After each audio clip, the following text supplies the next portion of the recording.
The Last Man by Mary Shelley. Characters, Summary, Analysis.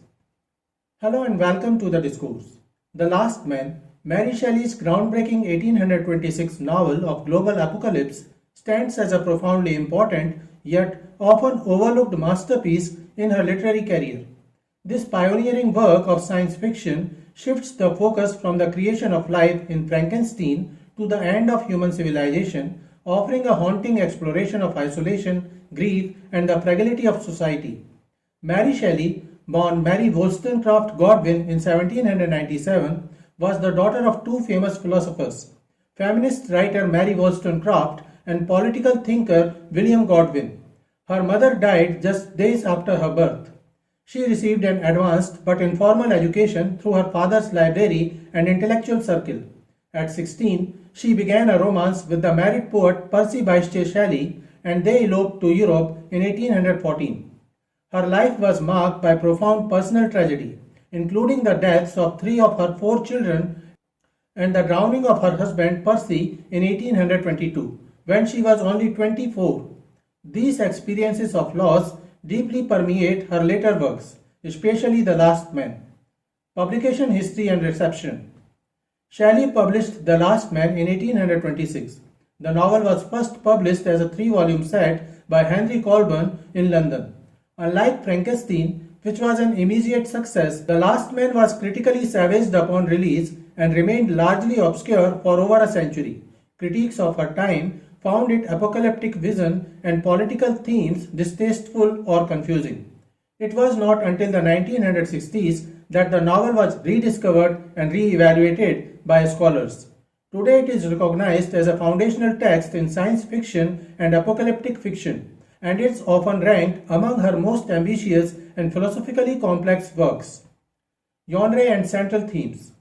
The Last Man is foundational work in the genres of apocalyptic fiction and dystopian science fiction. Set in the late 21st century, it follows the collapse of civilization due to a global plague pandemic. Its central themes explore the equality of the human race in the face of universal suffering, as all social and political divisions become meaningless before the plague. The novel also serves as a critique of romantic idealism, questioning whether art, love, and revolution can withstand absolute devastation. Furthermore, it examines the fragility of civilization and the profound isolation of being the final survivor. The novel as biographical allegory. The novel functions powerfully as a Roman clef, a story with a hidden biographical key. Shelley wrote it while grieving the losses of her husband and the romantic poets in her circle. The character of Adrian, Earl of Windsor, a wise and benevolent philosophical leader, is a direct portrait of her late husband, Percy Bysshe Shelley. The passionate, ambitious soldier, Lord Raymond, represents Lord Byron. The narrator, Lionel Verney, who transforms from a bitter outcast into a chronicler of the end, is widely seen as Shelley's own autobiographical figure. Through this narrative, Shelley mourned her lost community and reflected on her own position as a survivor, making the title a poignant reference to her personal experience. Major characters of The Last Man. Lionel Verney is the narrator and the last man of the title. An orphaned son of a fallen nobleman, he begins life as a lawless, resentful poacher. His character is transformed through friendship, and he becomes a devoted scholar, husband, and father. As the plague destroys humanity, his role shifts to that of a witness tasked with recording the final days of the human race of posterity. Adrian, Earl of Windsor, is the son of England's last king. He is a gentle, intellectual Republican who believes in human equality and philanthropy over power. He becomes the moral compass and reluctant leader of the survivors during the plague. Adrian is the novel's idealized figure, representing the poetic and philosophical spirit of Percy Bysshe Shelley. Lord Raymond is a charismatic and ambitious nobleman modelled on Lord Byron, a celebrated military hero in the Greek War for Independence. He wavers between political ambition in England and personal passion. His choices drive much of the early drama, and his death marks a turning point in the novel, after which the apocalyptic plot takes full focus.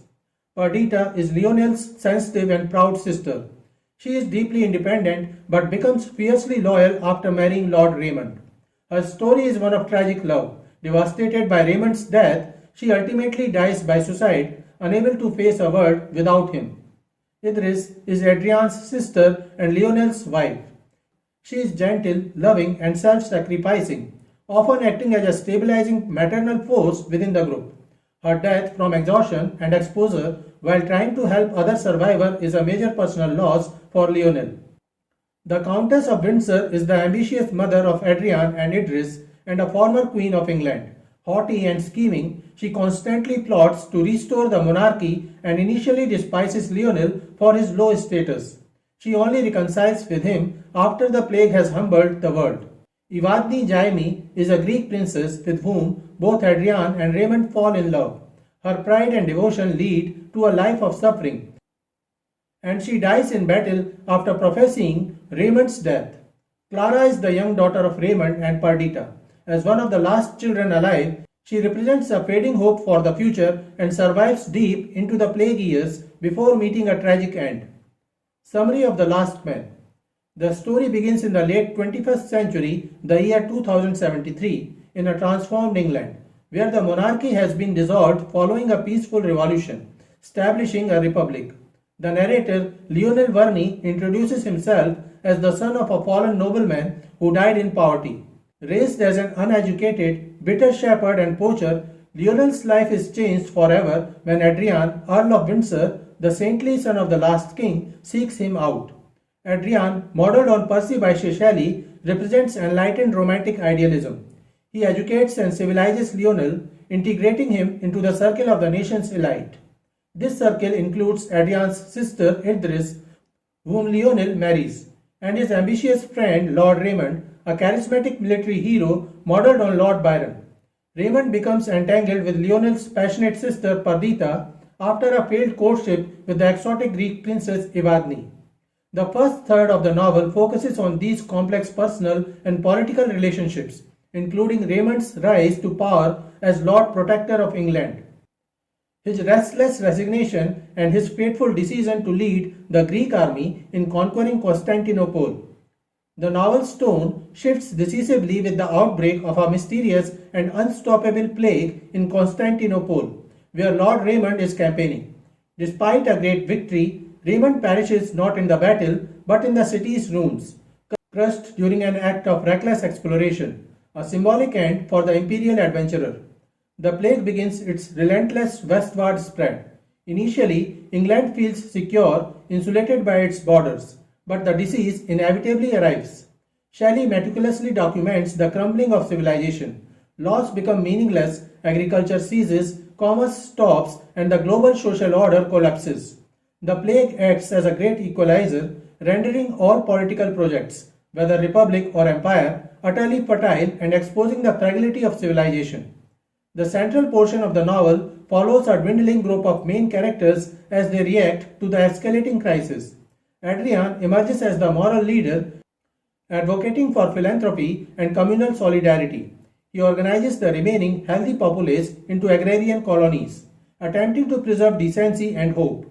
Lionel, his loyal brother-in-law, supports him while chronicling the devastation. Their efforts are poignant but losing battle. One by one, their loved ones are claimed. Perdita, shattered by Raymond's death, dies by suicide. Idris, Adrian's sister and Lionel's wife, wastes away from grief and exhaustion after a frantic search for her missing son. Her death marks a turning point for Lionel, deepening his personal confrontation with the universal loss. With the British Isles becoming a graveyard, Adrian proposes a final exodus to the continent in search of a rumored plague-free zone. A small band of survivors, including Lionel, Adrian, Adrian's sister Clara, Raymond's daughter, and a few others, sets sail for France. Their journey becomes a haunting trek through a silent, depopulated Europe. They find only emptiness and death in Paris and later in Switzerland. The group's numbers slowly dwindle from accidents, despair, and the ever-present plague. The final devastating blow falls on the shores of Lake Como when a sudden storm capsizes their boat. Adrian and Clara drown in a heart-wrenching scene, leaving Lionel utterly alone. The death of Adrian, the embodiment of hope and reason, signifies the definitive end of humanity's future. The final section of the book is profound meditation on absolute solitude. As the last man, Lionel Verney wanders through Rome, now a magnificent tomb. He is the sole consciousness in a world of empty palaces, libraries, and cathedrals. His purpose shifts from survival to witness. He resolves to record the history of the species so that some memory of humanity might persist. In the novel's closing passages, he collects writing materials and decides to sail the Mediterranean, drifting without destination. The narrative concludes with his lonely voyage, a speck of light on a vast, indifferent sea, underscoring the themes of existential isolation and the extinction of all human memory, love, and ambition. This sweeping narrative moves from a detailed study of political and romantic relationships to a global catastrophe, and finally to the most intimate portrait of solitude ever written. It functions as both a Roman clef for Shelley's lost romantic circle and a foundational text of apocalyptic fiction, exploring the complete annihilation of social, political, and personal identity. The Last Man as a critique of empire. In The Last Man, Mary Shelley uses the apocalyptic plague as a powerful narrative tool to launch a profound critique of empire, arguing that imperial ambition is not only fertile in the face of nature's ultimate power, but is also a destructive force that accelerates societal collapse. The novel begins in a late 21st century world where the British monarchy has already fallen, replaced by a fragile republic. This initial setup allows Shelley to question what follows the imperial model.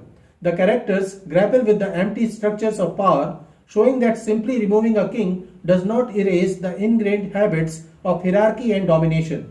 The ambitious Lord Raymond embodies this persistent imperial spirit.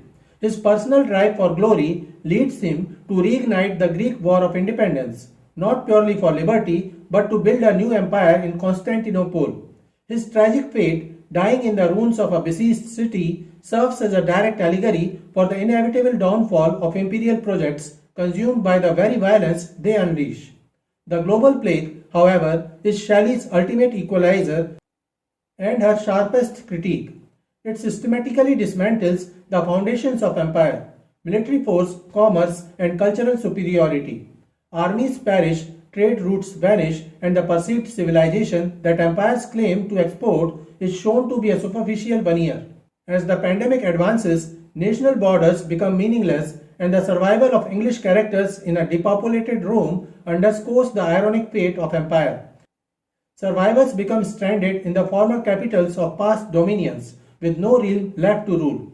The plague exposes the equality of the human race before suffering, rendering imperial hierarchies and racial prejudices utterly irrelevant. Furthermore, Shelley contrasts two responses to the collapsing world. Adrian, the idealistic republican, advocates for philanthropy and communal care, representing a human alternative to imperial control. Yet, his efforts are ultimately overwhelmed by the scale of the disaster, suggesting that benevolent governance, while noble, may have come too late after the corruptions of empire. Conversely, the story of the self-serving Countess of Windsor shows how imperial ego clinges to empty titles and past status even as the world ends, highlighting the poisonous persistence of that mindset. Ultimately, through the narrator Lionel Verney, The Last Man, Shelley offers a final, haunting perspective. His solitary journey to document the end is an act of bearing witness to the fragility of civilization. The empires of men, for all their grandeur, leave no more permanent mark against natural oblivion than individual lives. The novel suggests that empire is a dangerous fiction of permanence and control, one that nature ultimately and indifferently erases. So this is it for today. We will continue to discuss the history of English literature. Please stay connected with the discourse. Thanks and regards.